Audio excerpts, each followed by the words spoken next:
What you're seeing here is actual mice damage when they got into your basement and the installation.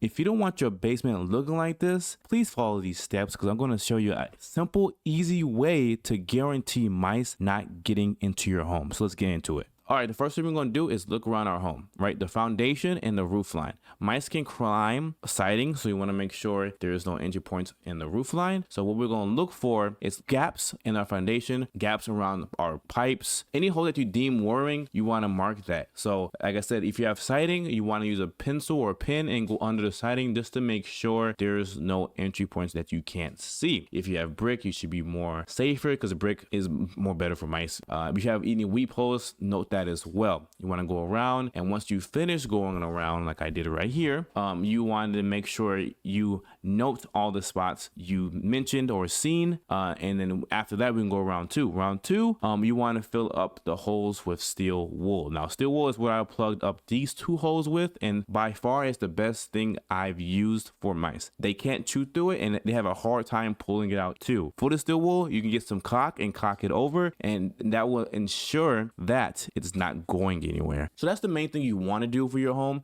Walk around, put steel wool in the holes that you find, and you can at least caulk it over with some caulk or whatever you want to use to close it permanently. You can do that as well. Now when we get inside now, once we close all the holes, you want to put glue boards down or snap traps because the mice that's already in there cannot leave now, and we have to get them out so they don't just die in your walls. So let's capture them and just kill them and release them. Whatever you want to do, just get them out their house so you don't have that dead house smell in the home. I wouldn't use bait because bait's going to kill them over time and they will be in your walls. Now if you have any questions or concerns about how to do this properly or how to do it, let me know in the comments below. I can try to help you out and see what I can do for you. But that's all I have for this video, and I'll see you all later. See ya.